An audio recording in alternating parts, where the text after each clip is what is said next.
Sound check. Okay, rocking and rolling and ready to roll. All right, silent there. 1, 2, 3. We are live. All right, we're good.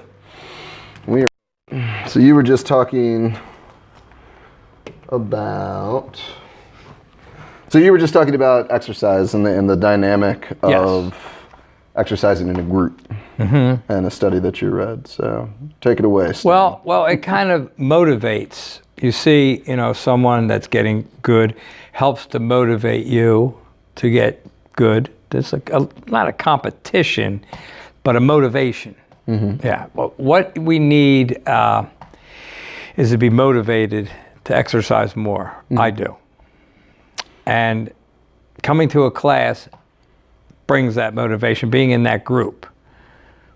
Okay. The encouragement, the camaraderie. Right.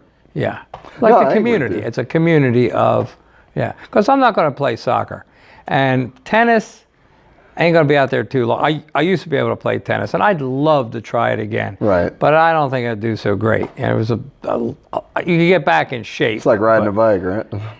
I think there's a little more to it than that. You got to be a little faster. But I used to love tennis. Yeah.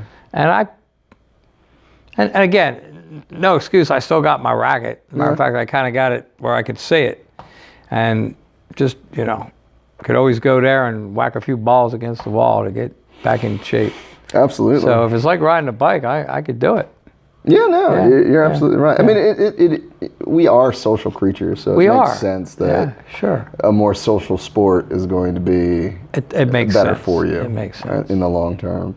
I mean, I've always enjoyed team sports. It's crazy enough talking about being a veteran and whatnot. Just the idea of being a part of that team as a whole. And we've talked about this several times. That's very important. It's very good to be part of that. You really, you don't want to, let anybody down. So you're on your best. Well, there's something to be said for people being able to come together and speak a common language, and they know all the same rights and all the same rain dances and whatnot.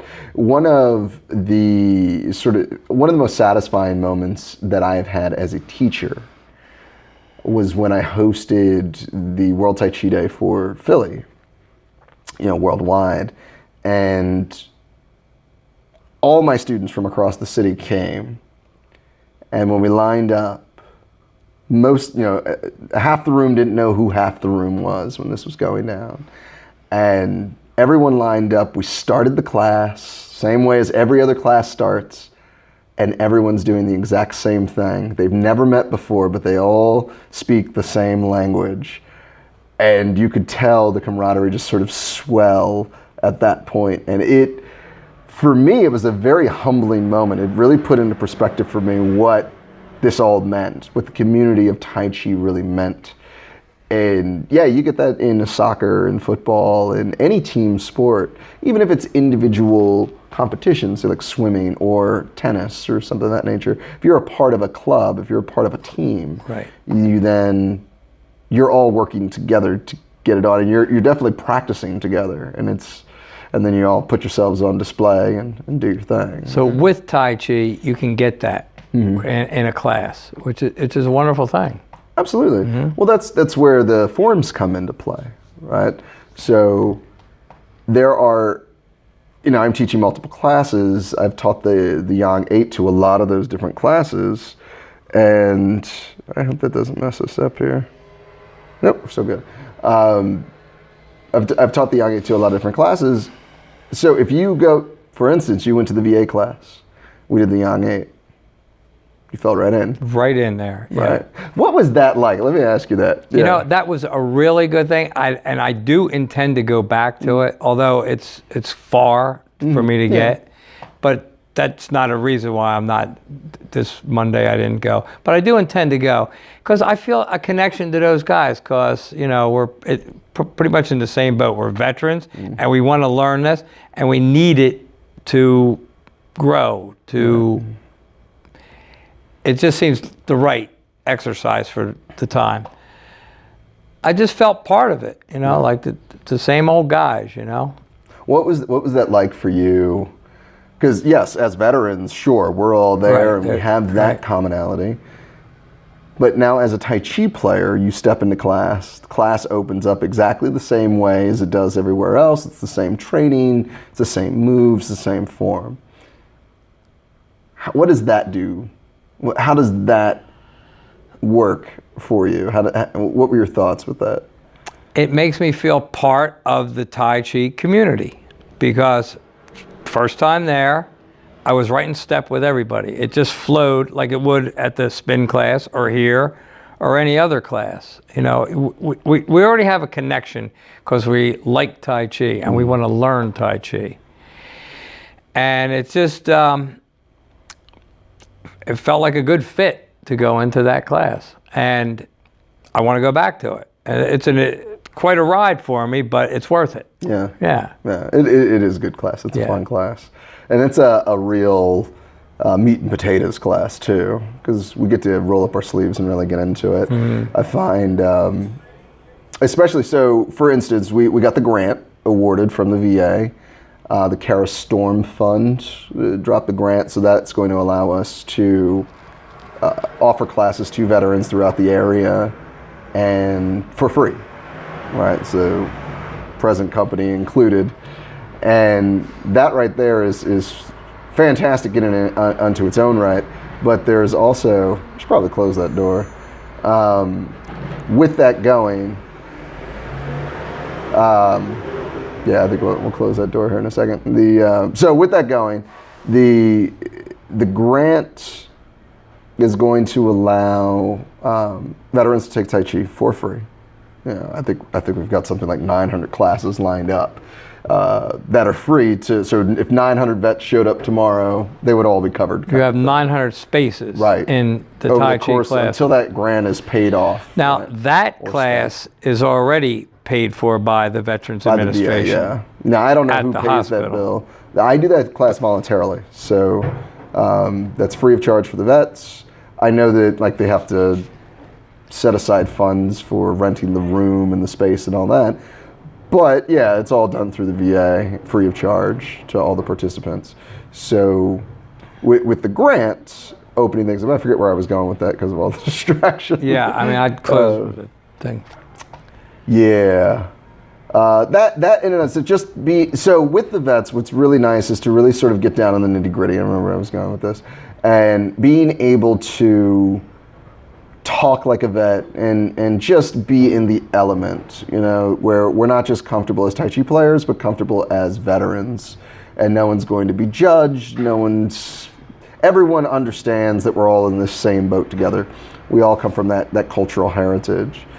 And I find that I personally can be realer, more down to earth, because it's less of a show and more of a therapy in a sense for everybody involved. Well, a lot of those guys need it. I mean, Yes. I need it. Some need it more than others. And I think this is very good work that you're doing. And with this grant, we'll hopefully get some more guys that need it in here. So. I think so. I think we'll get bleed right from the yoga class that we have before this class. Because, you know, yeah, shelling out $10. Well, I think it does add up. Yeah, it does. You know, that's. And I think that is keeping some people away. Yeah, of so course let's it is. let's see once it's offered as. So yeah, once it's open Yeah. and it's free of charge, then yeah, we can have at it. And that in and unto itself is a fantastic opportunity. It's such a shame that something as simple as, you know, money gets in the way of so many things. But I'm happy that we're going to be able to offer that on a grand scale. I think it's a pretty big scale. Is there going to be some advertising to let people know? I mean, Yes. yeah, So we need to get the word out that come and try it, man. Let's get in here and try it, and you'll like it. Yeah. Or not. Yeah, or not. But it's free, so you got nothing to lose except for an hour of your time of being relaxed and learning. And there's no potentially big something commitment. You show up every week, and I think once you get the desire to learn this, you'll be back. I agree, and it does take it takes some time. It sure does. It sure does. Before the bug gets you. Sure. And it happens everybody differently. I took my first class, fell in love. Well, I took my first class and knew I wanted to do it. And that kept me around for probably 6 months or so. It was when I started really learning my first form, and I saw how beautiful and how graceful Tai Chi could really be. That's when I fell in love. It was actually when I was learning Pull the Tail of the Bird. I had never seen anything like that before. It's a very beautiful movement. I saw it at first when I saw you. When I first came to the spin class, I saw you doing it. I said, I want to be able to do that. Right. Let me try. Well, the first week, the first month, I wasn't doing it like that, but starting to. I mean, it's a commitment to get that good. But when I first took Tai Chi many years ago, this was probably 20 years ago, I kind of knew I wanted to do it. But there was a big gap between then and now. But finally, I got the opportunity to do it with you. And I'm really trying. And it's challenging. It's fun. There's benefits to it. Oh yeah, Yeah. and man, I'm telling you, that morning one, make a point of making it on Tuesdays and Thursdays now, because we're going to be playing in the House of Chen. Well, you know, and no excuses. I was on my way today, and I was Yeah. there, but it would have been after 8:30, and I felt, you know, why bust in now? Although I kind of wanted to, I was on the fence. I said, you know what? You should. Yeah, but You absolutely should. Yeah, if for nothing else, just getting that last half hour, 20 minutes in, it makes a big difference. Because time becomes relative when you're in Tai Chi if I would class. have listened to the traffic report, I could have came another way. There's another way, Yeah. but I got stuck in traffic. It was not moving, and you know, not an excuse, but No, I understand. I should have listened to a traffic report, and I tried to. Usually I do, but I didn't hear one that they said everything's going to be flowing, but Right. whatever. Yeah, that's always Things annoying. happen, but you know, I've I'll make up for learned, it. At least from the Northeast to downtown, I've learned how to use my Tai Chi principle in traffic to get through most of the worst of the traffic.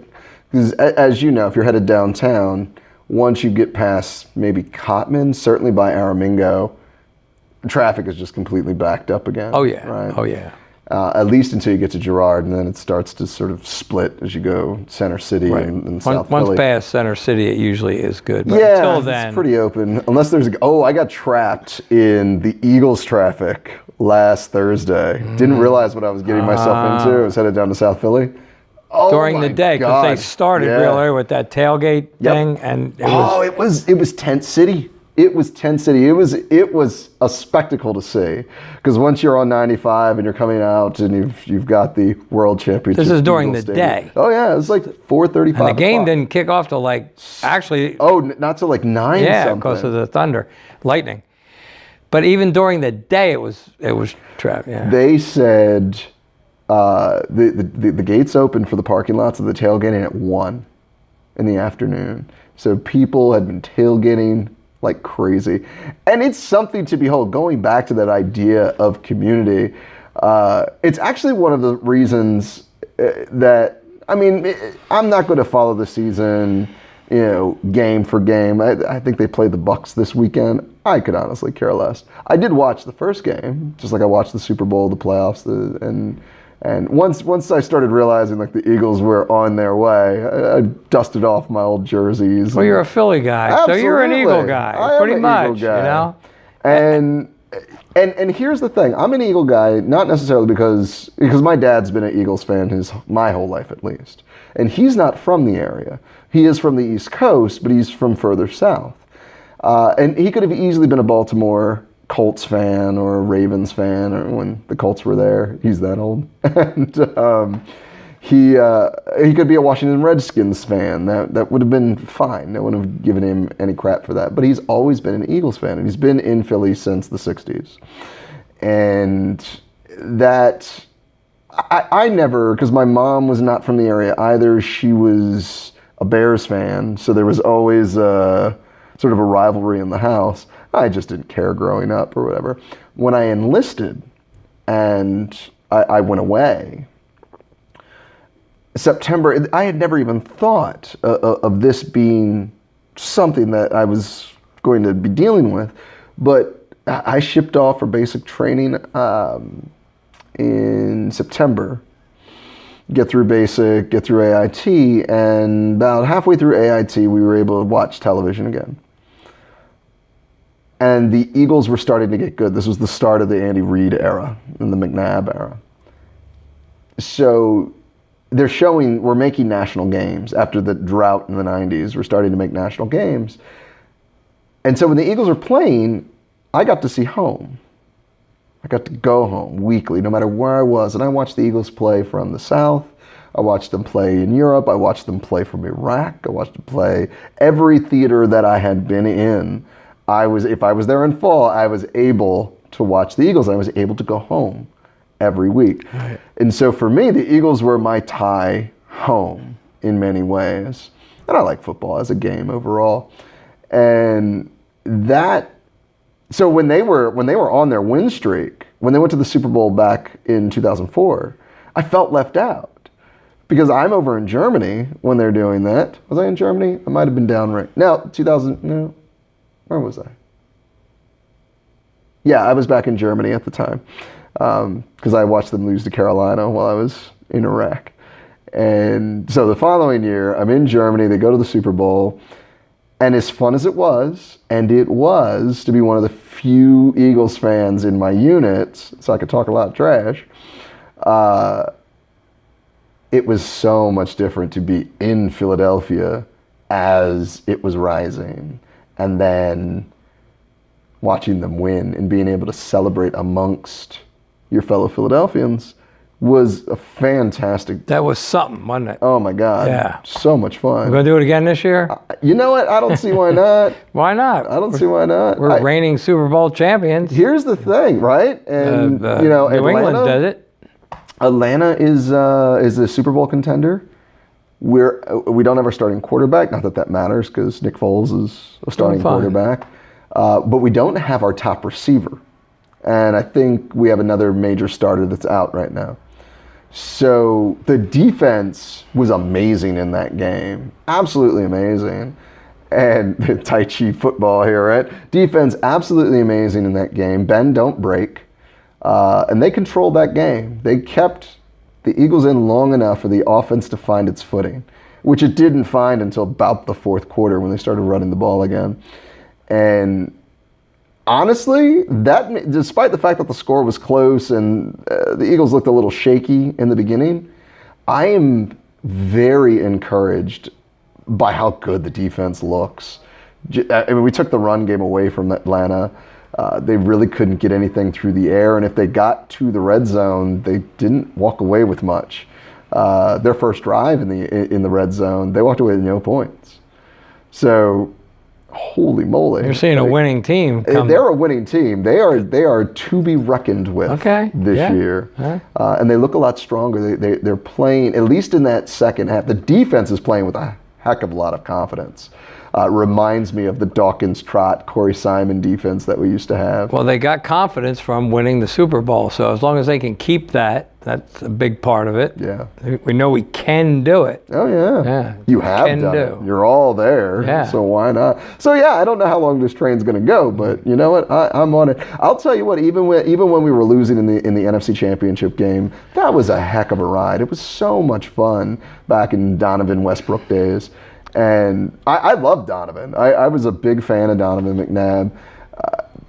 Name a quarterback. We still don't have a quarterback that's better than Donovan McNabb. You could make, even Jaws didn't keep us that competitive for that long.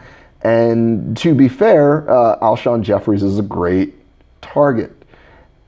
And we've got 3 running backs now. And we've got serviceable a number 2 and a slot receiver as well. So there are targets for these quarterbacks, and there's the ability to sort of take the pressure off of them. Whereas McNabb really shouldered that team. We forget Todd Pinkston and Freddie Mitchell and James Thrash. These guys, no one will remember them. No one's going out to find their cards and whatnot. They're just They were just the guys on the team at the time. Whereas McNabb was the whole team, save for the defense. The defense was solid. You need all 11 players That's to make it. the team, but he did play a big part. He did play a huge part in it. And that's the one thing that I like about the team now, the cohesion of the team. It's almost like the Patriots. They are worth more than the sum of their parts. They really are. And that is fantastic. You know, this is a team that works together. We've got, what's his name? Cox, who's on the defensive line. Fletcher Cox, right? Yeah. And he's one of the highest paid defensive players in the league. He gets the job done. You wouldn't know it by the way he holds himself. Humble. Wouldn't know it. He just goes out. He's a workhorse, and he's all over the field. He shines in that last game. He did. God, did he ever? Yeah. The whole defense did, though. Yeah. The secondary pretty much shut down. They're the Atlanta's star guy. We're just talking football now. Atlanta's star guy. He, I forget what his name is, but Jones. Yeah. He got some good plays, but they pretty much took him out of the game. He didn't do what he could have done. He got a lot of yards, but didn't get in the end zone a whole lot. It was a good game overall. I think we're talking about camaraderie, and that's a lot of camaraderie to a winning team like that. And to be part of that in a bar or somewhere in somebody's house with a group and see them win, that is so cool. Oh, yeah. I went out. I'm going to go have some beers. Yeah. It's really cool when you're winning. When you're not so much. Yeah, not so much. But here's the thing. Speaking of Tai Chi, right? There was a time and there are plenty of people whose happiness is tied to Sunday. All right, when the Eagles play, when they win, that next week is all paved in gold. And when they lose, it's like walking the crags of the 8th level of hell. And yes, but I agree, it is kind of like that. And here's the thing, though. If you really look at the game and you don't tie your emotions to it, when they win, be happy, right? And when they lose, and you move on. Get over it. Yeah, you just move on. Like, it would have been nice if they would have won, but back to life. And you should approach the victories as well. It's just a nice thing to have the victory. It's a nice thing, but it's not going to make or break your happiness. Your happiness comes from in here. You're not going to find it on TV. You're not going to find it at the stadium. Correct. You're not going to find it.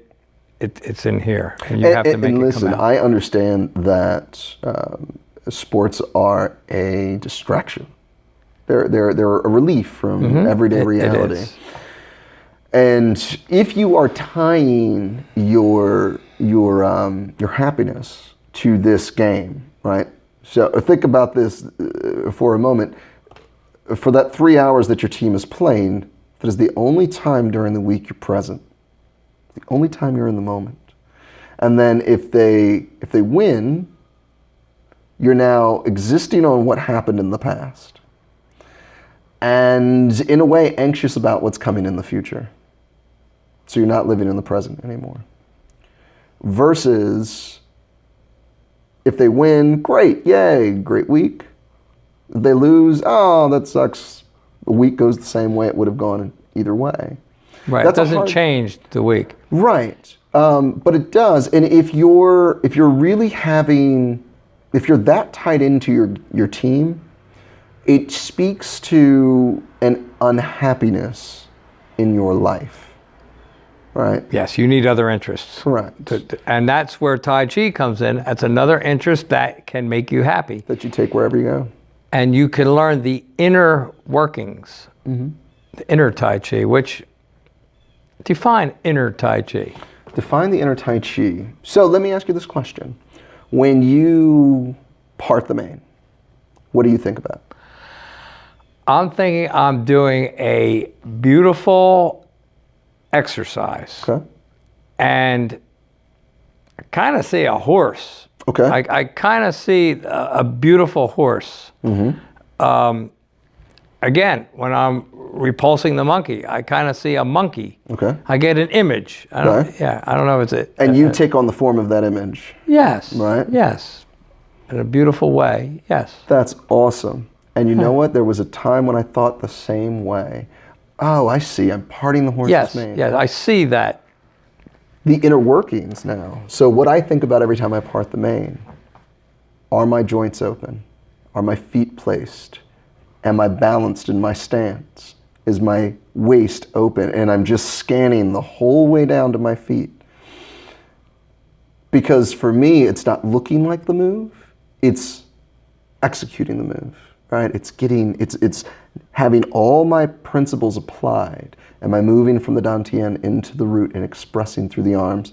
Am I controlling the arms, or am I using the waist to pull the arms apart? As you mature as a Tai Chi player, that's where your inner workings will go. You're going to go to make it better, Yep. to make that move better, so the next move is better, so the form is better. Correct. Okay. Correct. Okay. So when you go into partying, and you go in, every player is at their level. So what you're seeing right now, when you can envision yourself as the monkey, or you get those pictures in your mind, you can see the parting of the mane as you split, or the white stork spreading its wings as you open. That's exactly where you need to be as a player I right do now. kind of see an image. Yeah, When I that's pull the tail of the bird. exactly where you want to be I right kind of see, I don't know if it's actually a bird, but I see some image. Mm-hmm. Yeah. Yeah, and that's perfect. That's exactly where you want to be, and you should continue down that path, because that path ultimately leads to where I am, which is you're concentrating on your roots. You're concentrating on relaxing your joints. You're scanning the body at all times, and then you're just in the moment. The move is just the conduit by which you practice the principles in. And each move is that way.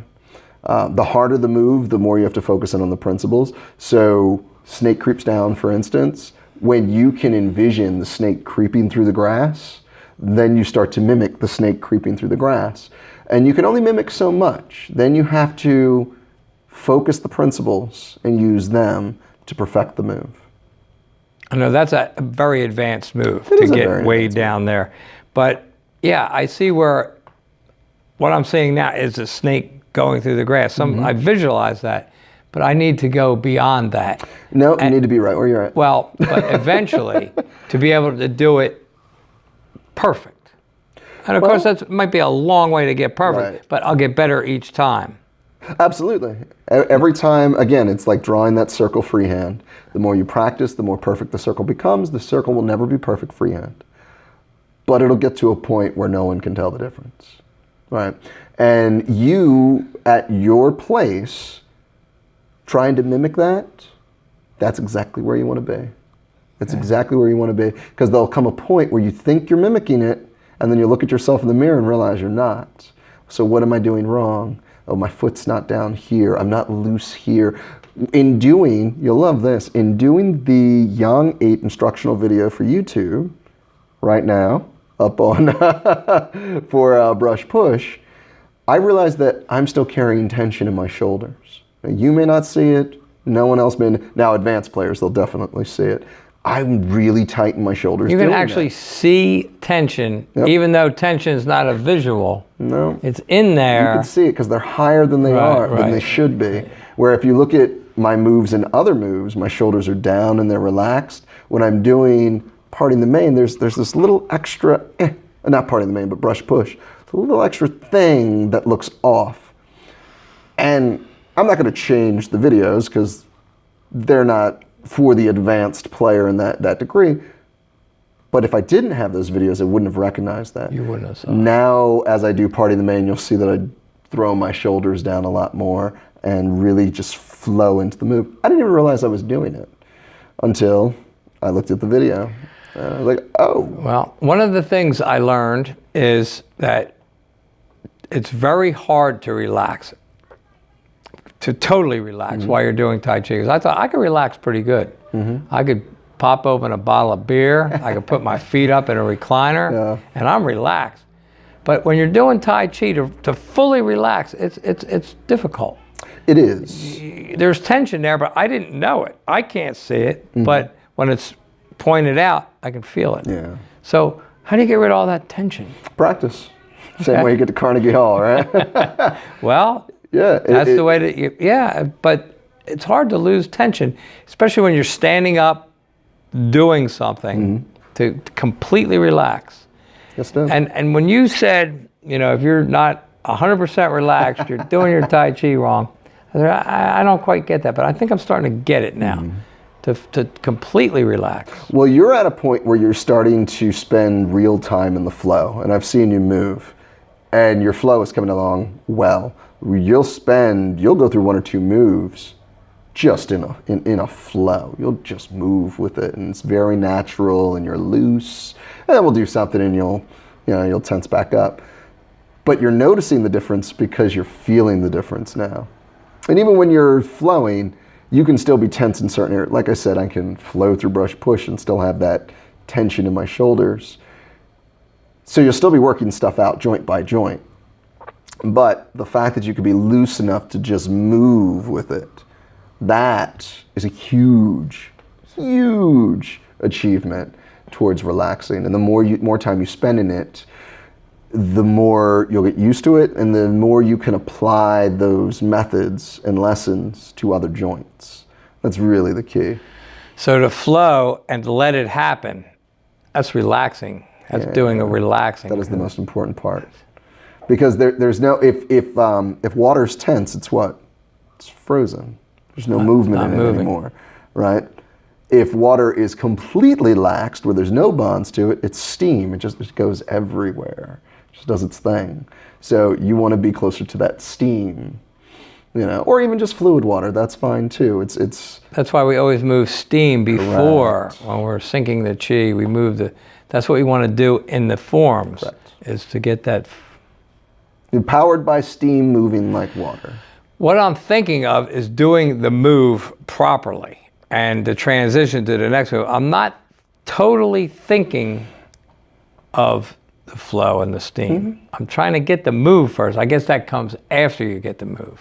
Yes, because when you're doing the move, when you're just learning how to do the move, you're still in that picture phase. You're picturing your teacher doing it, you're picturing your more advanced students doing it. You know what it's supposed to look like, and you know you're not there. And so you continue to practice. And then once you have the move down, that's when you start to get to the point of perfecting it, right? And that's when you start thinking about joints and all that kind of stuff. And it just comes with the territory. I mean, I'm going to go Wednesday. I'm going to go over that's tomorrow. I'm going to go to Glen Ford, and I'm going to work the Chen 27 like a maniac. Because I know I really want to be relaxed and really understand this as we're going into it more. It's not to say that I've never taught it before and all that, but I want to know the inner workings of this thing. I want to know where I'm tense, because I don't necessarily train in the House of Chen all that much. Not like I do the Yang style. So there are areas of question and areas of, I may have tension, even though I can teach it to you. I may not have perfected. There's no move that I have perfected. None. Just not a single move that I have perfected. I am working on perfecting every move that's out there that I know, and there are still moves out there that I don't know. You, as the player, you're going through the same thing. You're just doing it a little further down the path than I am. Does anybody do it perfect? Does David Dorian Ross do it perfect? He would say no. Right. I mean, to the untrained eye, it looks perfect, but is he actually perfect? No, I don't see that. He's human. That's exactly right. I'm looking at are we down on battery power? Let's look. Yep, we are. You can keep talking though. I'm going to get a spare battery. Okay. David Dorian Ross. Yeah.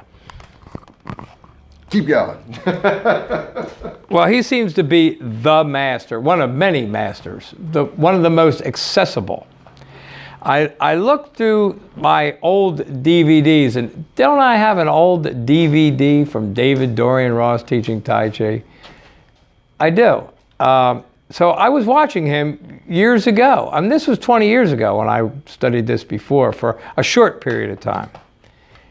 And he was the guy then, and apparently he's the guy now. That he is. That he is.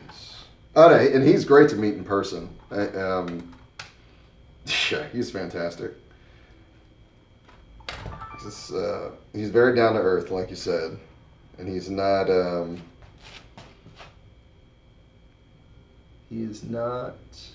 And he's a master of many martial arts. He's like karate champion. And, Oh yeah. Yeah. Like, Yeah, he's. he pretty much dedicated his life to it. That he has. Yeah. All right, there we go. But the first guy I remember was, they called him Grasshopper. Yeah, he was in a TV show and he played Grasshopper. The Kung Fu.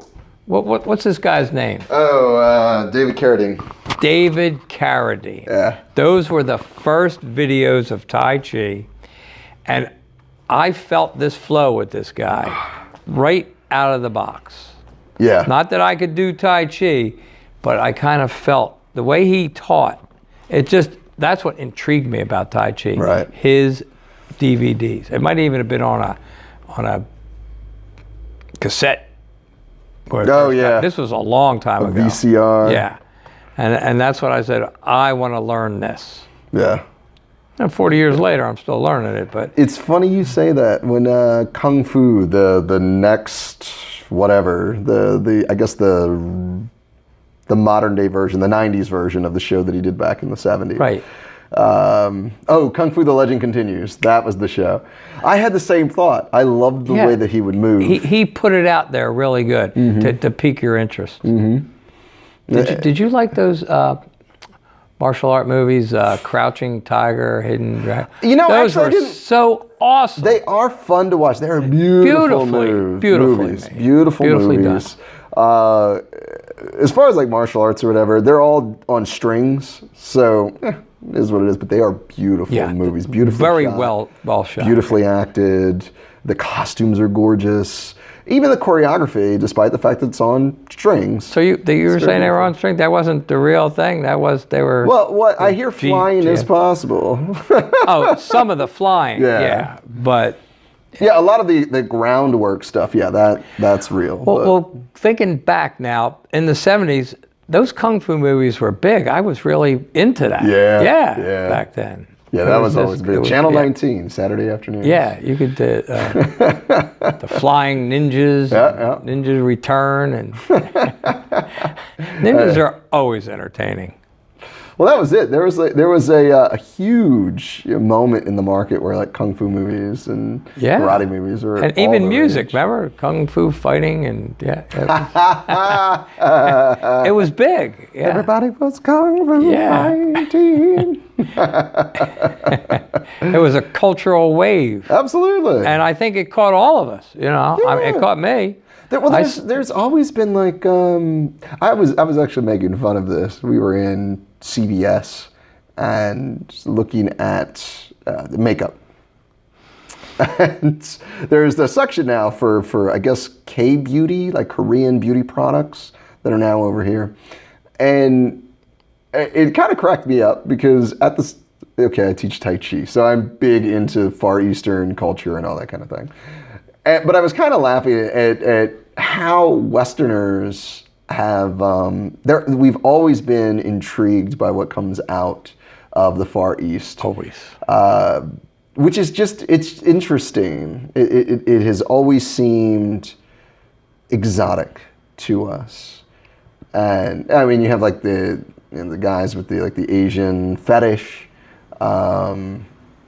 People love the martial arts. Most people love the martial arts. I remember it was a big thing when I was in high school. Who could use chopsticks the best, you know, and having to learn that skill. And funny enough, I ended up having lunch at a Taoist temple with a group that was training with me for a little bit, and they invited Shane and I over for breakfast or for lunch. And we grabbed, they were nice enough, they put forks and Western utensils out, but there were chopsticks available. And we grabbed them and we started eating. And they looked at us like, oh my God, you know how to use chopsticks, which showed such a disconnect between Far East and West because a lot of, like, we are strangely obsessed with Far Eastern culture. And so learning how to prepare certain meals and use chopsticks and know certain things about Far Eastern culture is sort of hard grained into us as Westerners. And yet, in the Far East, they kind of, not everybody, it's not across the board, but a lot of people are like, oh, you know about us? So that's an interesting Well, they like view. to adopt the Western view. Absolutely. And it's funny, going all the way back, and I know I do this all the time, so I apologize, but going all the way back to, say, even ancient Rome, like, they were obsessed with Egyptian culture and with Far Eastern silk. Like, if it was foreign, they wanted it. So that's something that's intrinsic to Western civilization. And I don't mean that in sort of the alt-right, whatever sort of way. I mean the way the West evolved. Even today, what's the biggest movie right now? Biggest movie right now. Right now. What is the biggest movie? Crazy Rich Asians. Oh, I mean, yeah, which I haven't seen, but I haven't seen it either. But Yeah. it's a big cultural thing It's a now. big thing. There's So an all it's Asian still we're cast still and- fascinated by that, Yeah, and always have been. I think this is an interesting time culturally, actually, because it is a question. So when I was in Tucson, I was there for a wedding, and the groom was, I know he speaks Cantonese, so I'm going to assume he's from China. He, not personally from China, he was American, but his family was over there. So I'm sorry, guys, I'm getting this wrong here, but yeah, he's Chinese. And I asked him, because I was building up in the ranks. I had gotten, my first pair of PJs and was starting to learn Mandarin. Granted, he speaks Cantonese, but starting to learn Mandarin using these things. And I asked him, is this cultural appropriation? Like, I want to know. He's like, well, are you walking around the mall in the PJs? Like, no. Like, what are you doing when you're wearing the PJs? Teaching Tai Chi. Like, you've earned the Tai Chi, right? Yeah. Then rock on. I was like, oh, okay, I see how that works. So, and that could just be him. I'm sure there are plenty of people who thought, like we say, there's always two minds to any subject. I'm sure there's plenty of traditionalists that would look at this and look at any Westerner teaching Tai Chi or teaching Kung Fu or even, karate and Aikido and these very traditional arts for Japan or for China or even Korea, Taekwondo. I'm sure there are some conservative, orthodox folks that like, these Westerners, they're destroying our art, versus, people that just want to share the wealth. And, I hate getting hung up on stuff like that. But at the same time, I feel you have to be semi-sensitive to it, just to make sure you're at least paying homage to the culture that gave birth to that which you are enjoying. Oh, I think you do, especially, and I know I do. I think most people do. Yeah. They're just fascinated by it and want to learn it. Right. I mean, they had a lot of things right. What got me was that this was the healthcare system. Tai Chi was the healthcare. Yeah, it was a big part of it. They explained why, and it makes sense. It works. But then, now let me ask you this question though, on this same, because as we're tiptoeing on this idea, now I became obsessed with Roman culture when I was doing my undergrad work. Obsessed with it. That's not cultural appropriation, right? Because it's Western and all the Western countries, in fact, most of the world, sort of a child of the Roman Empire. Nobody cares about that. So if you study them, I learned Latin, I did all these sorts of things, dressed as Julius Caesar in enough Halloweens. And that's okay and fine. Sure, it's history, Right. and it's fascinating. So why is it any different? Because I'm sure my Latin is not the same Latin that Caesar spoke. I don't even know what their accents would have sounded like. It's a 2,000-year-old, not 2,000-year-old dead, but it's 1,000-year-old dead language, certainly. But that's not cultural appropriation.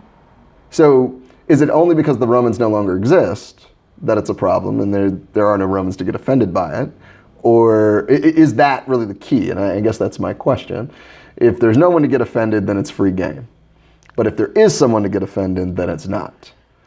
And we have to take in their sensibilities. That's what I'm wondering. That's my question. Well, why would he be offended that we're studying and revere his culture? He wasn't. He was not.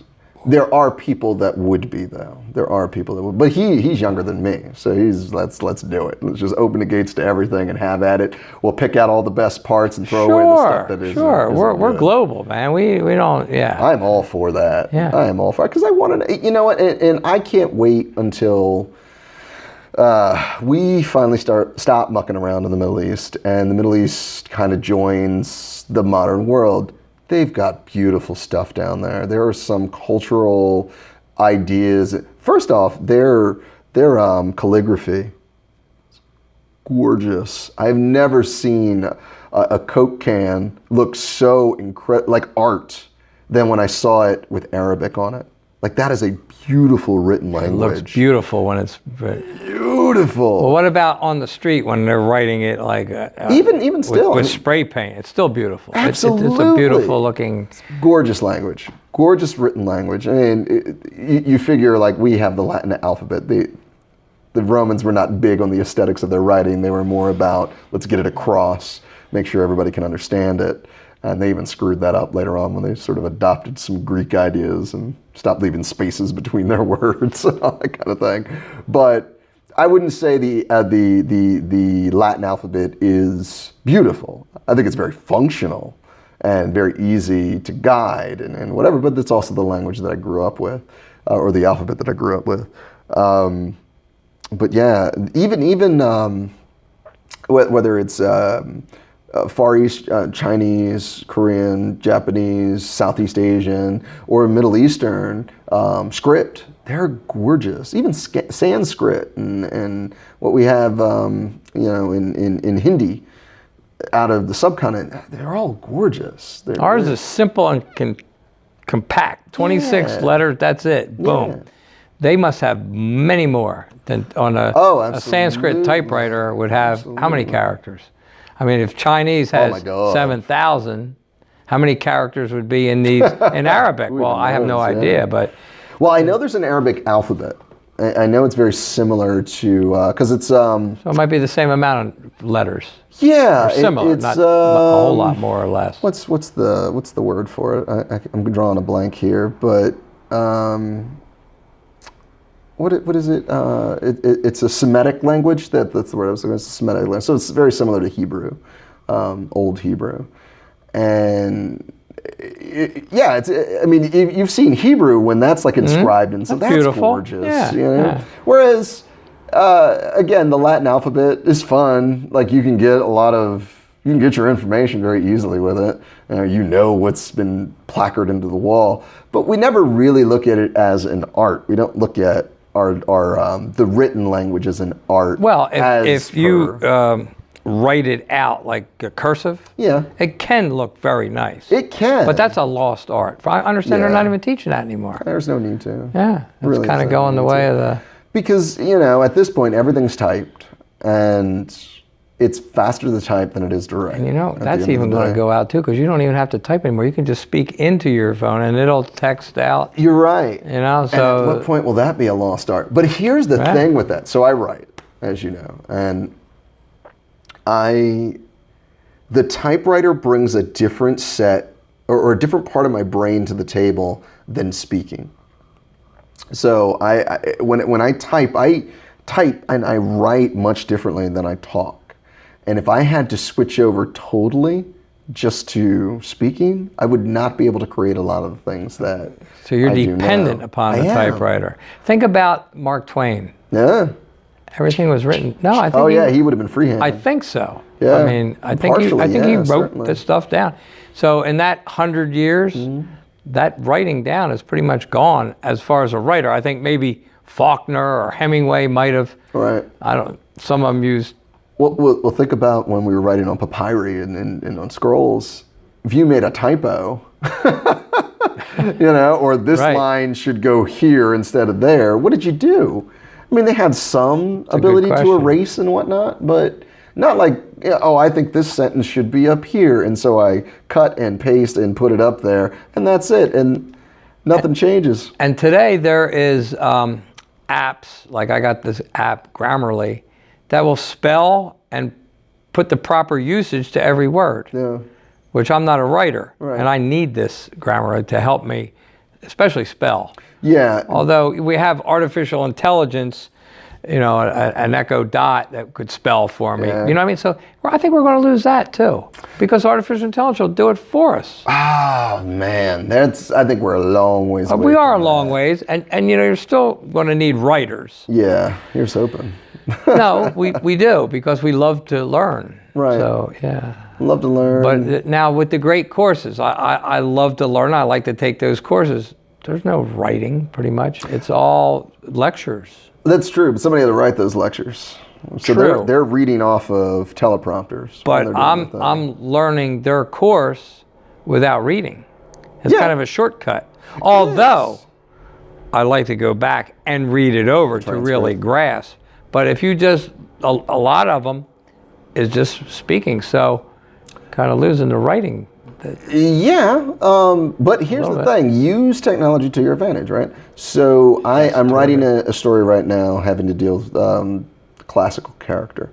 The story is the character himself is based off of Hesiod's, the ancient Greek poet.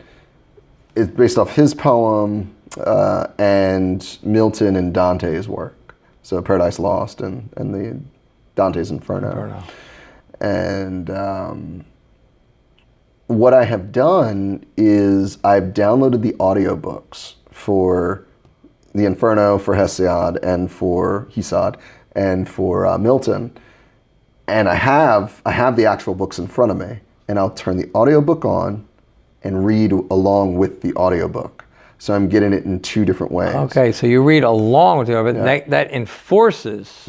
What I'm reading. And because it's older English in one, well, both of them are, because you have the Longfellow, which no one has ever, I don't know why, no one has ever, or I'm sure it is, but Longfellow is the very popularized version of Dante's Inferno in English. And that's in 18th century English. There's words that you don't know. Right. There's Very different. idioms that you just are not a part of your lexicon today. So with that in mind, even Paradise Lost, which I've read before, putting it on the audiobook, because now you're talking, that's 17th century English, that's Shakespeare that you're dealing with now. So that's all fine, well and good. It's easy to get lost in the text because of that, or to just sort of blank out because you don't really understand what's going on. With the audiobook, they're saying the words, and suddenly it's in plain English, even though it's still within the script that you're reading, because they're pronunciating it right, and you have this British scholar that has studied his whole life reading these things, and now you're just listening to him, but you have the text to follow along in. So visually, you're engaged, and audibly, you're engaged. And I'm hitting the pause button every 5 minutes to write down notes about what I'm drawing from the characters, and that's been a fantastic way to read the classics.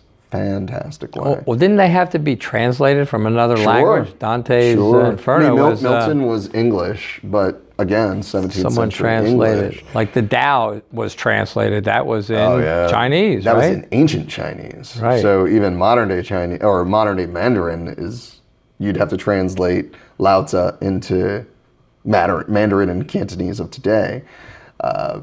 So yeah, it's no different than Chaucer.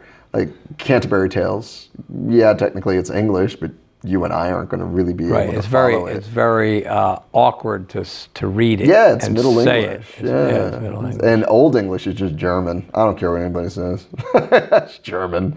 There's so many German. All the nouns and the verbs are all very much German. So you read all these books for research for what you're writing. And because I enjoy them. I really enjoy Paradise Lost. I think it's a fantastic story. I like the fact that the devil is the protagonist, and with the Avengers Infinity Wars that's out right now, where everybody's, and I'll be honest, I enjoyed the movie. I don't think it's all that good. Marvel has made much better movies than Infinity Wars, and part of it is because Thanos, and everybody's saying, and if I'm speaking Greek, stop me, Thanos is just not a compelling character. He's okay. He's not the worst villain in the MCU. He's certainly not the best. And everybody's sort of falling over themselves to pay homage to this movie. He's just not that good. When you look at Paradise Lost and you look how the devil, Lucifer, Satan himself, is portrayed as the protagonist, and you see the world from his perspective, and he becomes more of an anti-hero than the devil, that is good writing. That is a good protagonist. That is good villain that's good to follow along with that villain. And that was sort of my, I get an inspiration from different things, but that was a huge inspiration to take a villain, because villains are the most, I used to say, without a villain, there's no need, without the devil, there's no need for a messiah. So you need the villain. The most interesting character in most movies or stories is the villain. Yeah. Right. Because one, the villain has agency. They're proactive in what they do. The hero is kind of always trying to catch up to the villain. And if a villain is done right and you can sympathize with them, man, that villain makes you question who you should be rooting for, that's a good villain. And that's Paradise Lost in a nutshell. And it's one of the first, at least I think, it's one of the first examples that we have of that. And that was not Milton's intent by any means. He was a very devout Christian and was writing that to pay homage to Genesis and the creation story and the fall and all that. And it's kind of because I think we talked about this before, everything we think we know about the Garden of Eden and Lucifer's fall and the hosts and the war in heaven, really all of that comes out of Paradise Lost. And that was written when? 1700? 1615, something around there. By Milton. Thinking by John Milton, yeah. It's great. It's an all-time classic. It's fantastic. Do they have a modern English version, or is it only in the old you can Middle find English? modern English versions. They're not But all that popular. You're kind of losing. No, I waffle back and forth on that because I think if I write something and you don't understand it, then I have failed. And it doesn't matter how fancy the verbiage is. So if you can capture the spirit of what Milton was going for and translate it to a modern audience, yeah, have at it. I don't have a problem with that. You're not going to go out and learn ancient Greek. I'm not going to go out and learn ancient Greek because you know what? I'm not going to learn another alphabet. I'm just not. But when you write, you're writing in modern English, That's right. even though you interpreted it from the old English. That is correct. Okay. So I grabbed the spirit of what they were doing and I apply it with modern, sensibilities. And that's always fun. That's the point of the classics. I mean, nothing's new under the sun, so why not do a new spin on an old idea? That's always fun. And we've seen it where, speaking of Marvel, the best example I can give you is, Dark Knight with Heath Ledger and his portrayal of the Joker. The Joker has been an iconic character for... Better than Jack Nicholson's by version? far. Yeah. That, not only was that the best comic book villain that we've ever gotten, that was one of the best acting jobs we've ever gotten. I mean... That was right before he unfortunately died. But, man... He disappeared in that role.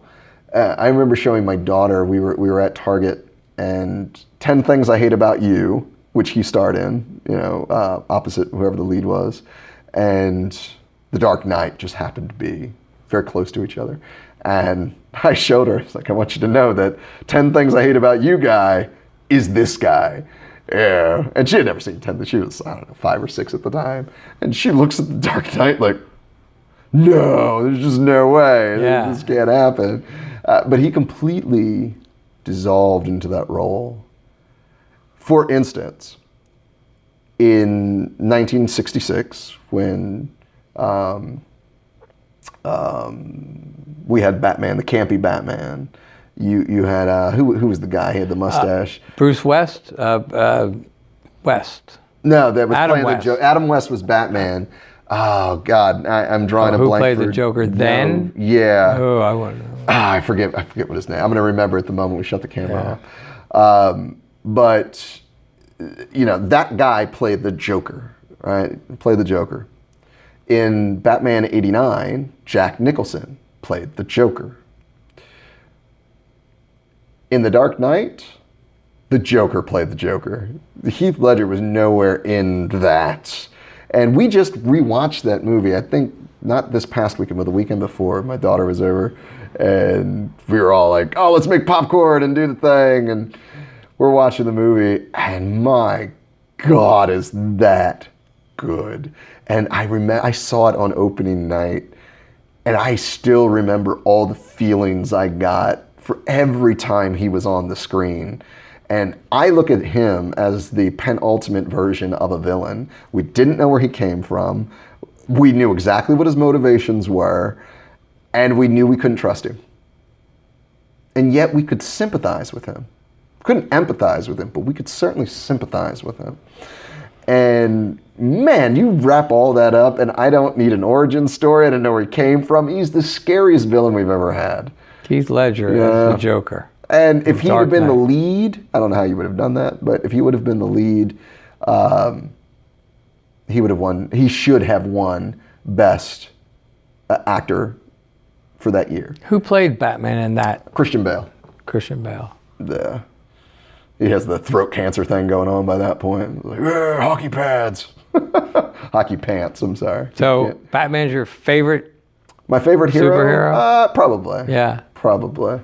There's a lot out there now with Marvel coming out with all these. They're awesome movies. The movies are awesome. Yeah, they're getting better. So I think Captain America is probably my favorite in the movies with Marvel. You relate to Captain America? I really like what they've done with him. I really do, because and again, that's good writing for the hero. They didn't change Captain America.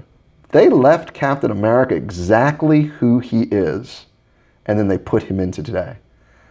And suddenly Captain America is one of the bad guys. He didn't have a whole lot of superpowers, did he? No, just the super serum. So he's faster, he's stronger, he's that, but he could still catch a bullet just like everybody But he else. needed that shield. Needed the shield. Without the shield, he would have been. His whole taken costume is armor too. So Okay.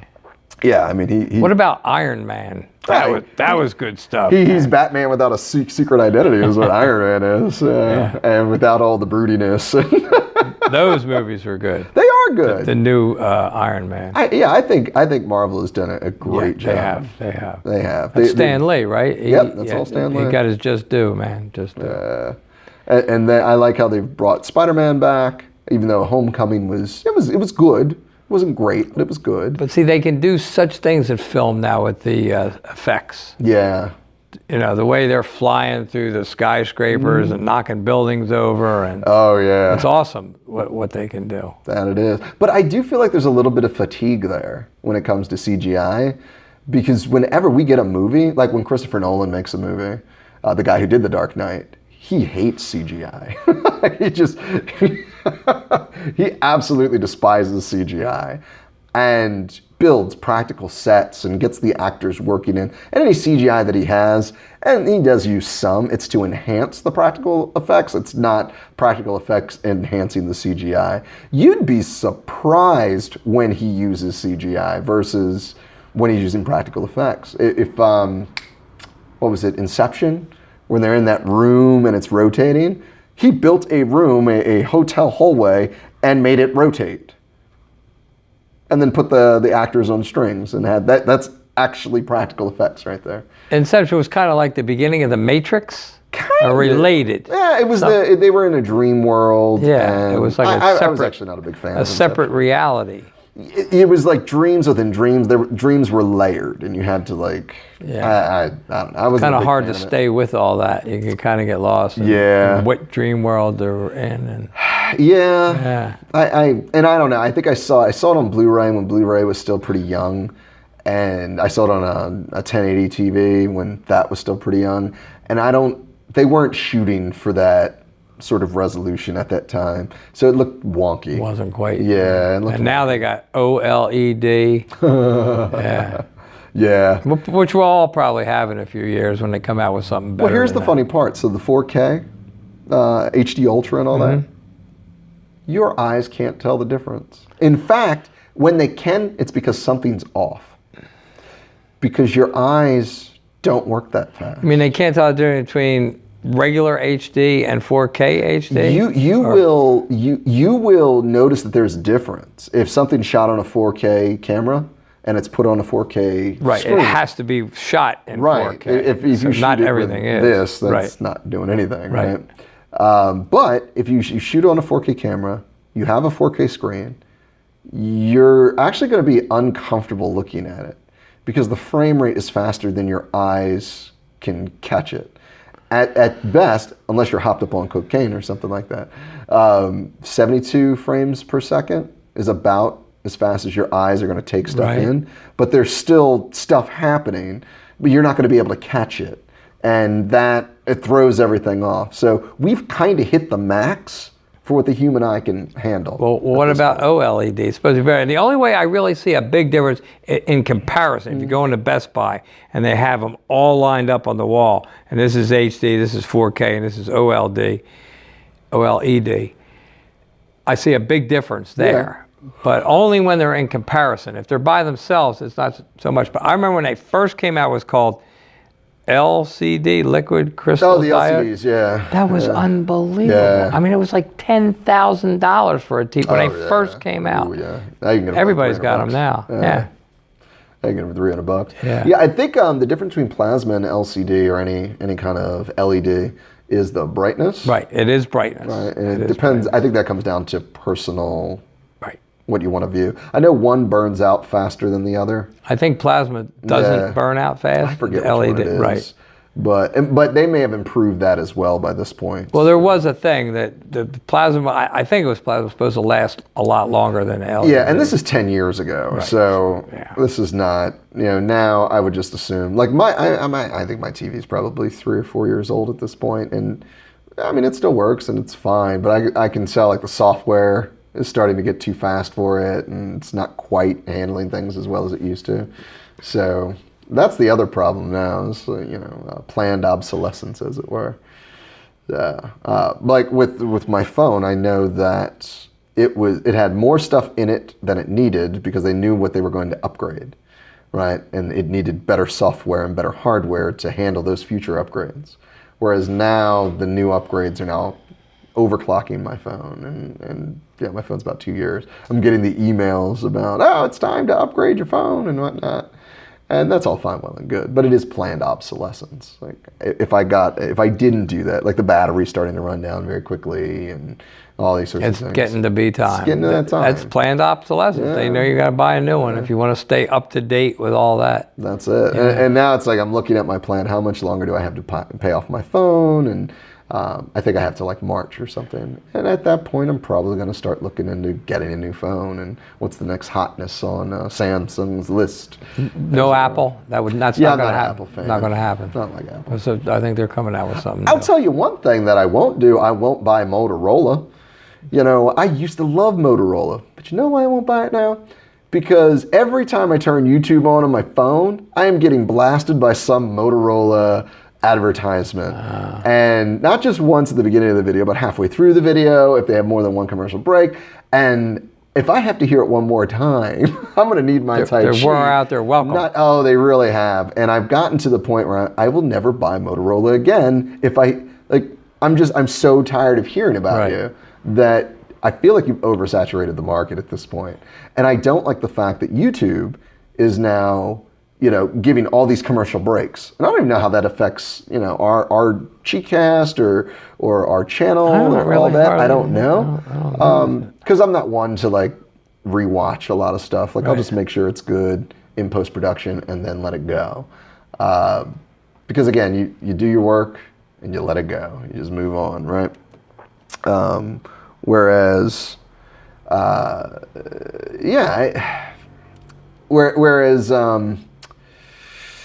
with the Motorola stuff, God. I didn't even know they were still in business. I thought it was pretty much neither. Samsung and Apple. Well, yeah. I mean, there are other smaller ones, but Motorola's really trying to make a push. But they're like flip phones, aren't they? And they used to be. They're a smartphone now. They do have They've got like all smartphone, these new attachments and everything. But And that was interesting. And if I had only gotten hit with that once or twice, just enough to know that I'm in the market, I'm going to start thinking about getting a new phone. Do I want to stay with Samsung? Do I want to check everything else out?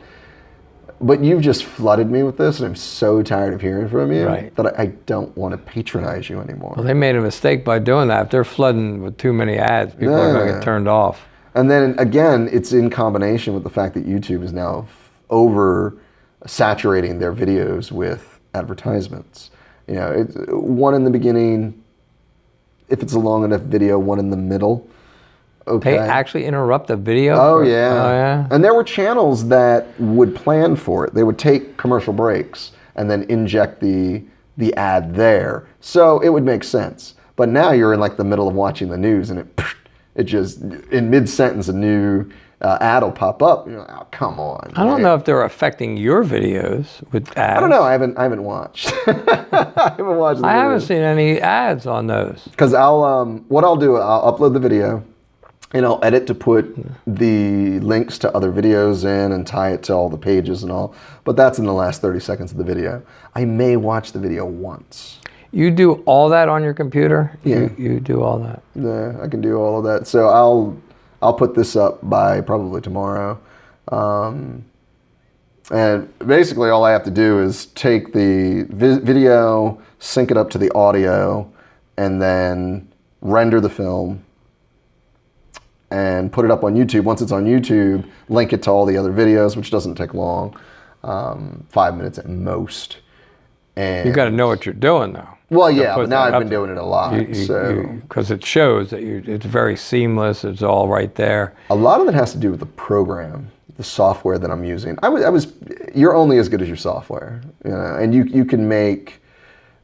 In a Windows media player back in the dark ages, I was pretty good at getting everything to merge and stuff. But the stuff I can do now is amazing. Absolutely. Where I'm layering stuff, I'm getting audio in and all this, and I don't have to do it all in one shot. You know, I can.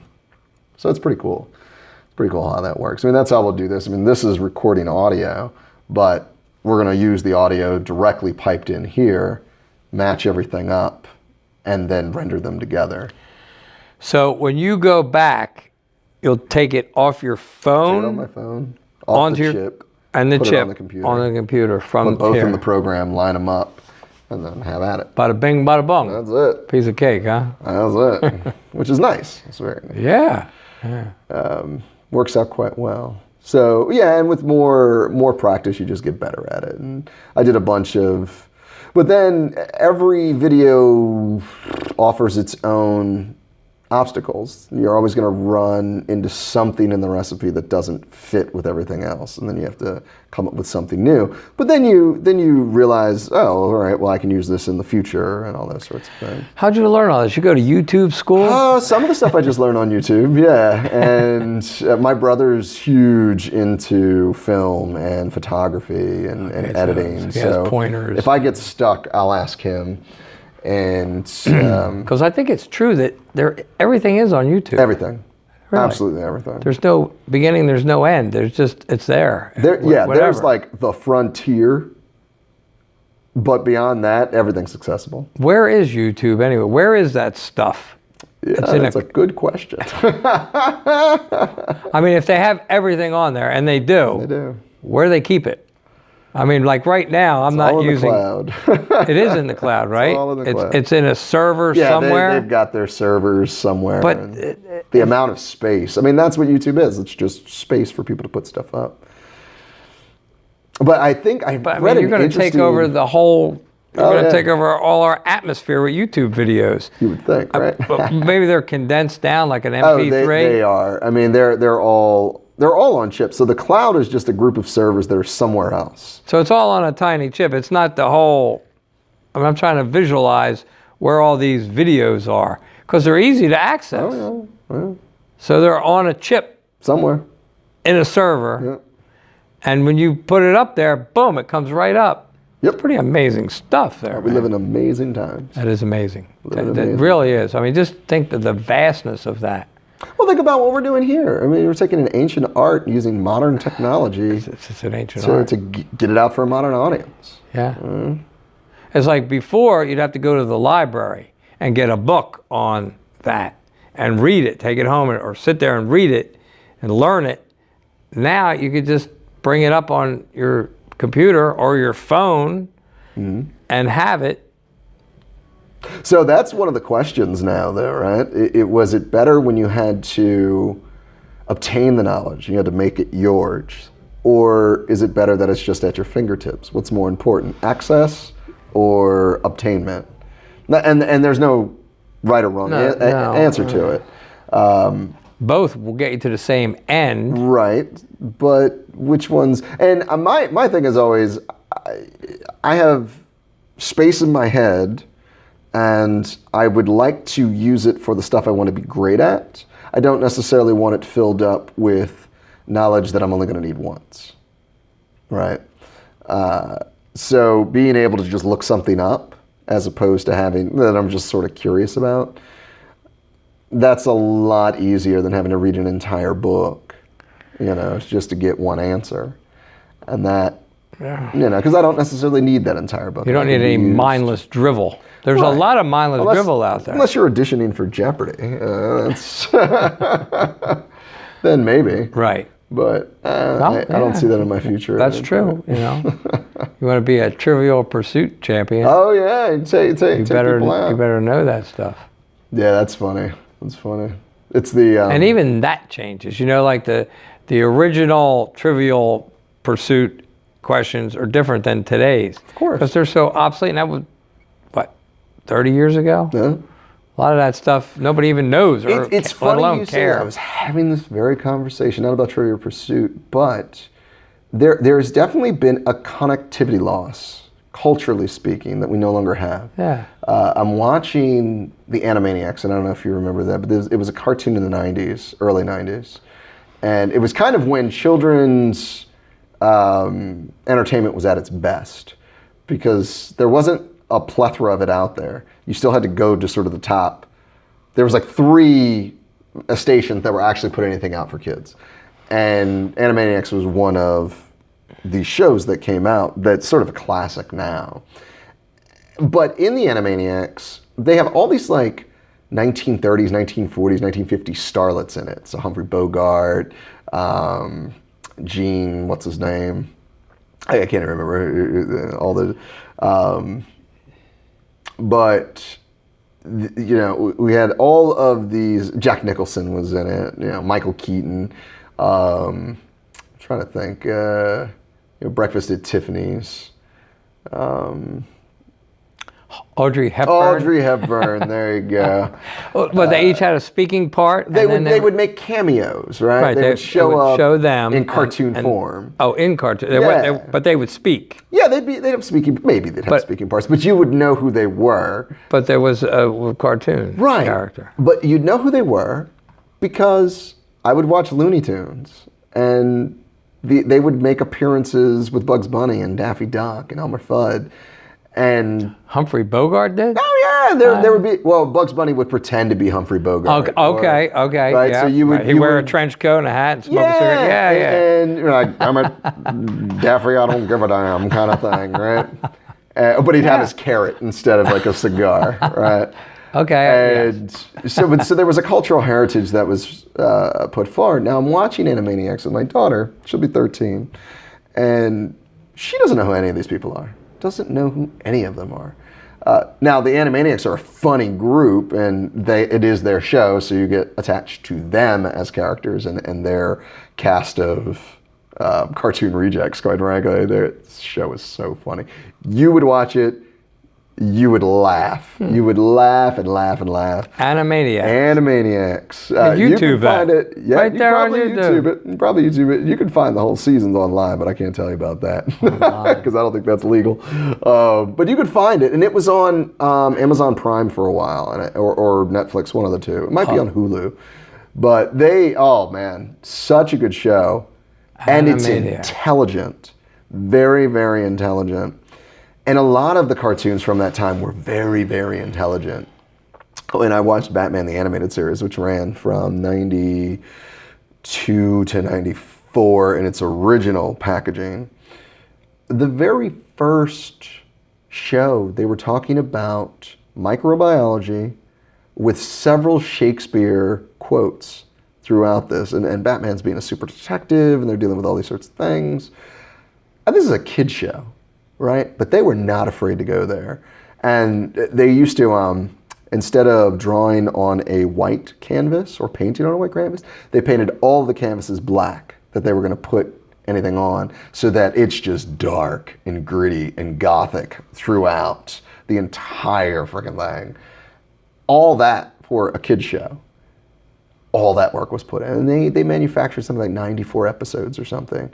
All hand-drawn, hand-painted, taking the pictures, voice acted, the whole. It's one of the most iconic Batman portrayals ever. Isn't that where they would have the written out, bam, zoom? No, that's 1960s. That's the That's other what one. you're thinking Yeah, about. no. Adam West and Yeah, Burt yeah. Ward and all that. No, the production value of this was far higher. This was a birth child of Tim Burton's Batman. Oh, Tim Burton. Yeah. So Danny Elfman's score was kind of changed a little bit, but it was the same score as that you got in Batman '89 and Batman Returns, which is a great movie. All great movies. I'm a Batman fan. I see that. In fact, when I teach my kids classes, I talk about that, like being like Batman, and getting a lot of these Tai Chi positions to be like Batman, to be the guy that can always, or be the person that's always cool under fire, and being able to move the way. And these are kids, so they're made out of rubber. Somebody they can relate to. They can relate to these characters more so than they can the ancient Chinese. Correct. Yeah, you don't go into that. You preach to your audience. Okay. You know? And yeah, we move. Do you like have kids' Batman. classes? Yeah. And I've got kids in some of my classes, some of my adult classes too. They probably take to it very well, They don't do. They do. They have fun with it. they? They have fun. Well, I mean, to each their own. Some But I mean, kids, that's whatever. the idea, is to have fun. That's part of it, is That's to it. have fun with it. Play with it, Yeah, learn it. To me, it's learning a new skill, absolutely. but it's fun. Yeah, You make it fun. I try.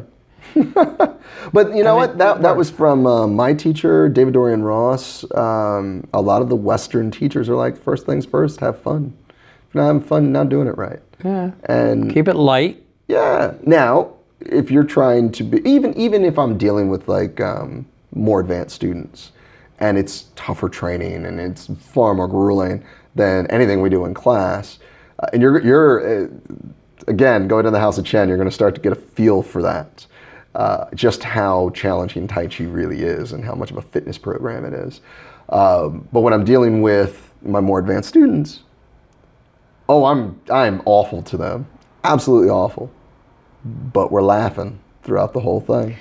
But you kind of have to be a little more rigid to the advanced because they're going to an advanced aspect Yeah, because of now it. we're getting to the nitty gritty. Right. Like, this isn't, if you're at that point, you're not just here to screw around, right? You're not just here to hang out with the crew and whatever. Right. You've gone through the paces, you've learned your forms, This is a few years in. Yeah, this is a few years in. This is, and it depends on your motivations. Like, what are you looking to get out of this, right? If you take this and this is a lifetime goal, then yeah, you're going to hit a point where you're going to want to go deeper. And that's exactly what happened with me. And it's not to say, and it's funny because working with my teacher now, he's actually all into the deeper side, but he never shared that with me when I was training with him. Don't know why. I went out and found it myself, but I did that because I was exposed through other folk. And it was only after I got exposed through other people that he showed me that, oh, this is how we're doing this, right? And yeah, all this stuff, let's sit, let's chat, let's talk about what this part of the Tao Te Ching or the Tai Chi Classics means. That, and I didn't know. I thought that was something lacking in the training. And really it was just, he wanted to go out and try other people, try other styles, and learn how big and vast this world is, and study for yourself. Because nothing's preventing you from picking up a book. Nothing at all. You don't need a teacher to read the Tao Te Ching. You don't need a teacher to read the I Ching. You might need a teacher to understand it, though. Nope, you gotta spend time with it. Spend time with it and relate it to your Tai Chi. Why is this book central to the core of Tai Chi? What does it mean? And the more time you spend with it, the more you read with it, it'll start making sense. It will start making sense. It's not something you just read once and you got it. You got to keep reading it. You stay with it. And you'll find some enlightening stuff. I do find enlightening things in there. Profound, great things. Oh, yeah. Not that I understand everything, but I'll get a nugget. Oh, yeah, this is the right thing. This is the way it should be. But then some things take a little longer to grasp. You gotta. Well, as you understand the things that you understand better, you'll start to understand the things that you don't understand. It's just like your Tai Chi practice. You know how to part the mane. If you go into a fair lady weaves the shuttles, right, and it's boop boop boop kind of move, and you could either start from scratch, or you can apply the lessons you learned in parting the mane to that new move. And that will help you understand that new move better. And then you'll learn things in that move that you can then apply to the moves that you know. And then the moves that you thought you had right, suddenly, wait, I can improve this. I can do better if I move the way I moved in this, or I apply the hip motion, or plant my feet correctly, or whatever. Yeah, then it changes everything. And you'll notice that advanced players, they'll do the same form you're doing, and it will almost look like something completely different. You'll recognize everything. It's like, what? How? What is happening here? And it's because your body changes as you change. And as you learn how to relax more, the movements change. They're smoother. You transfer your weight differently. You root differently. Or actually, you just root better. It's not that you root differently. The rooting works in a certain way. But you get so used to rooting that it's very easy for you to just get there and spin on a dime. And that's fantastic. That's fantastic. I saw this one guy, Chen style guy, the other day, and he did this. So one of the moves in the Chen, I believe it's the Chen 8, you go from 6 sealing, 4 closing to single whip in the Chen style. Well, when you're coming down in the Chen style for single whip, you're going to open, draw in, and open back out, right? And that's pretty much the basic of it. This guy, he comes down and he spun it in such a way that it still hit it. And I'm not even gonna pretend like that was it, but as he comes down, he's moving and he just moved with it. And it all just came to, oh my God. He made it his own. Oh my God, it looks so good. Yeah. And he was relaxed. He was super relaxed. It was one of those moments like, oh, I've been doing this wrong the whole time. I haven't.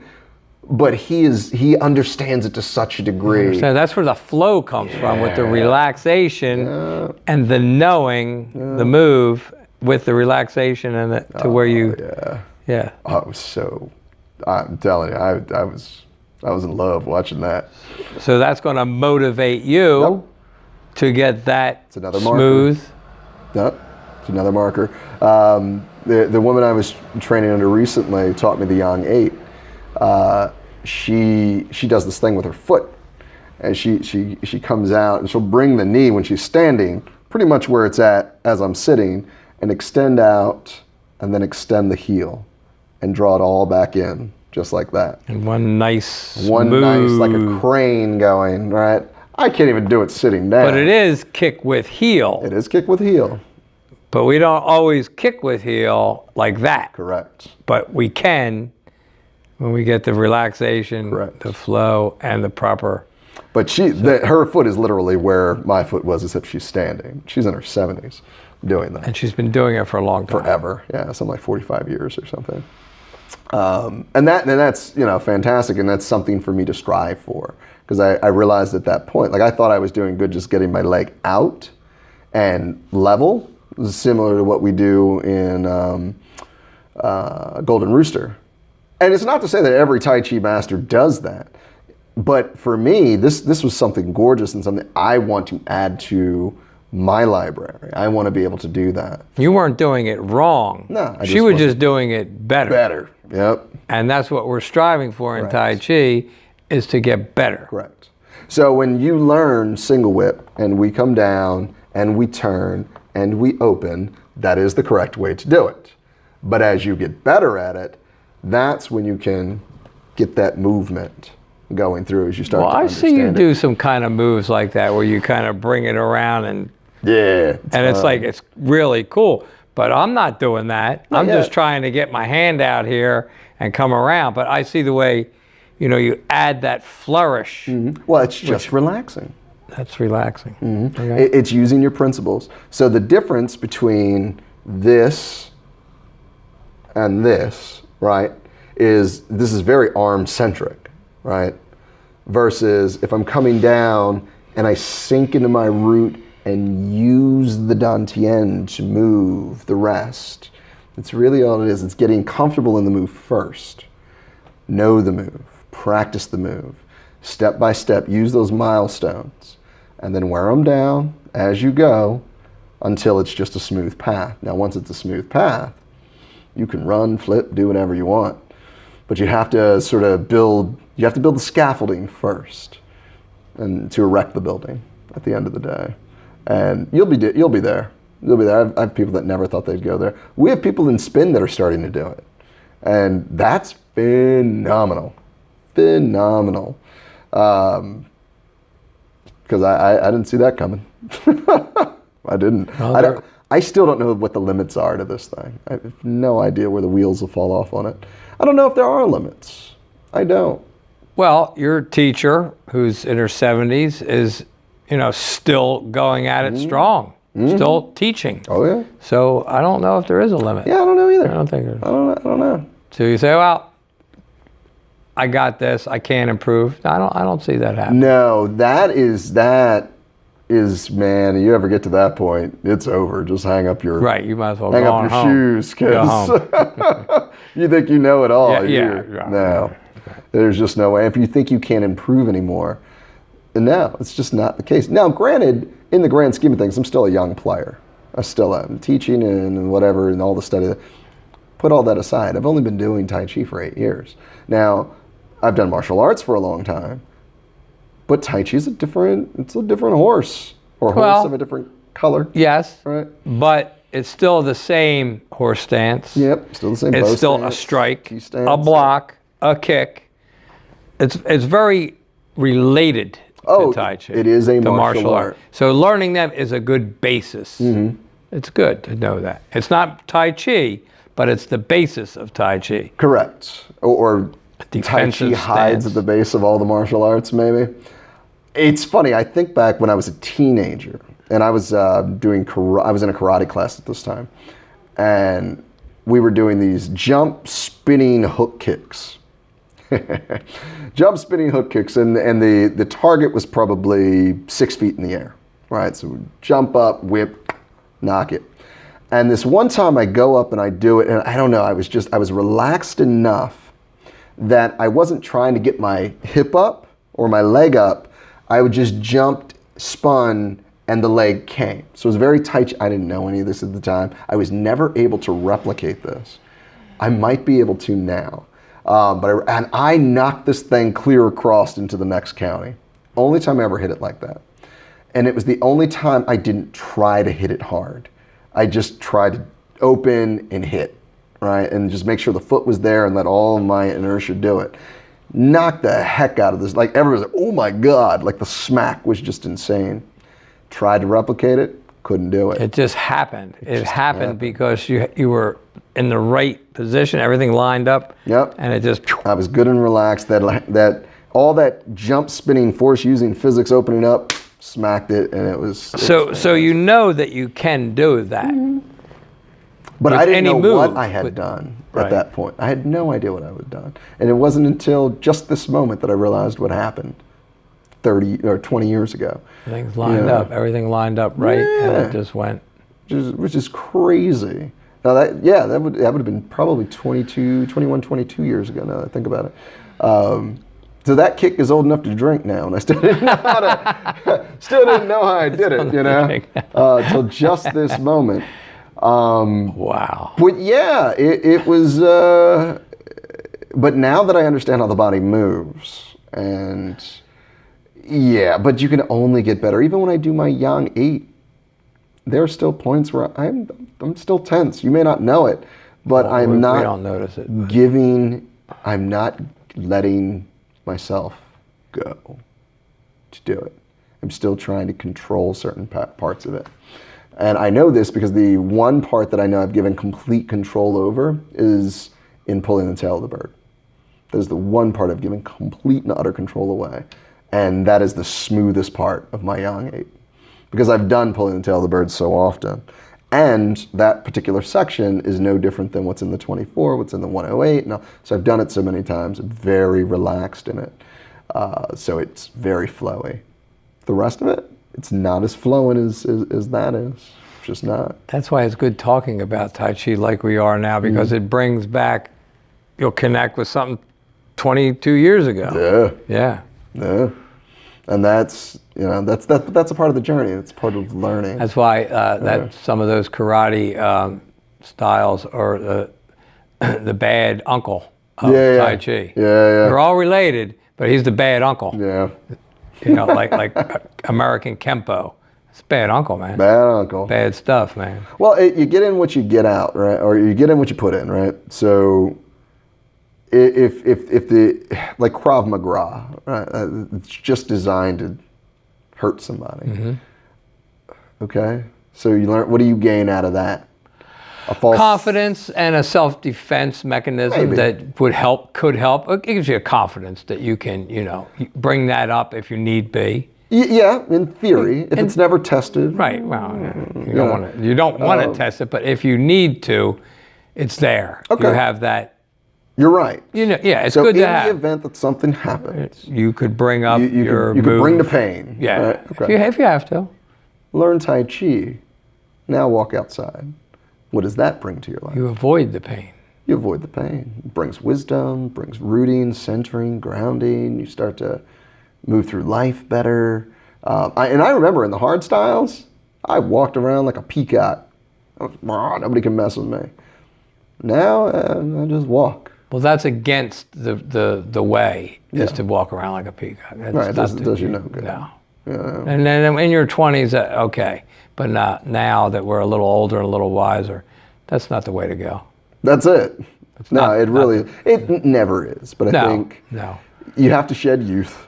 Sure, that's youth talking. Youth is Yeah. wasted on the young, as they say. It certainly is. We do this backwards. We should be figuring this out when we can't move around, and then when we're at our peak, we should be at our smartest. If only it worked that way. But yeah, I think it comes down to what do you want to put out into the universe, right? And just by that, every action that you take reverberates. Every action has an equal and opposite reaction, right? So if I'm putting positive things out into the world, positive things are happening. Absolutely, I agree 100% with Right. that. That's why I'm here, I think, because this is a positive force, and it brings positive back. And if you're looking, I just realized this, if you're looking at it from a yin and yang perspective, Tai Chi, being an internal art, has far more reverberations than a hard art, which teaches you to come at the outside world. But most of it you have to keep inside. And ideally, the thing to do is to avoid the conflict. Of course. And Tai Chi is a good way to avoid it. Right. Using the Tai Chi principle. You're not going to get yourself in that conflict. But like we said, okay, so you learn Krav Maga or you learn Jiu-Jitsu and you have all this confidence. Okay? Well, that's an internal thing. But if you're a Tai Chi player and someone's going through a crisis and you use something that you learned in Tai Chi, or you're just talking in conversation and your principles come out, even though you may not even be talking about Tai Chi, you may not even bring up the Tai Chi principles specifically, but when you start looking through the filter of the Tao and Tai Chi and all of our principles, well, now you're just reverberating. You're now sharing this internal art with the world, even though you don't mean to. So by looking inwardly, you end up having a bigger effect on the outside world than you do looking at the outside world and then unfortunately having to hold and store everything inwardly. So I think it makes your life better using those principles. I agree.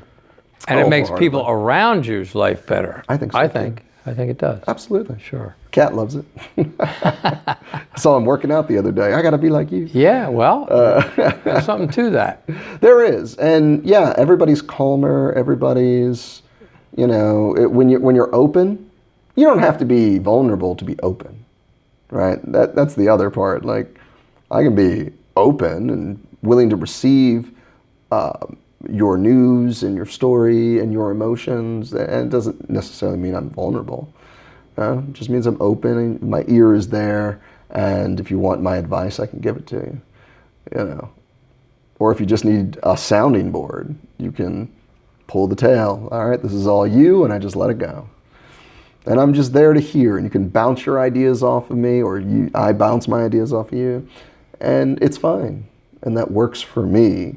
And that's you putting your principles out into the world. But if your answer is always, I'll punch him in the face, that's not the greatest way to approach life. You won't get far. No. You won't improve. You're just going to get a bloody nose. Well, I was listening to the news today, and I can't say for sure. I think they were talking about the president. But they were saying, oh, people like him because he's no nonsense. He doesn't change his mind on things. He's not going to negotiate on this, that, and the other, and whatever, what have you. And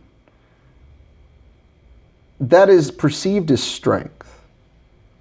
But you know who acts like that? Toddlers act like that. And toddlers are by no means strong.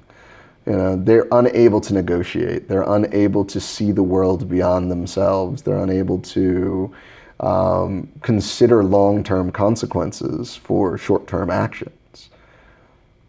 That's what toddlers do. They have no empathy, very little sympathy, and can't see 2 feet in front of their nose. And they won't negotiate. They can't negotiate. Right. Yeah, they want to go, I want it now. Right. So it's a conflict in the event that you can't see eye to eye, because they're not going to meet you halfway. They don't even have that skill, right? So you've got to outmuscle them in the event that they don't want to get with the program. Well, that's not okay. But it's a toddler, and you're learning how to human at that point. To be a grown individual and still have the temperament of a toddler. But the problem with that is a vast majority of the political, the vox populi, as it were, the body politic, admires that.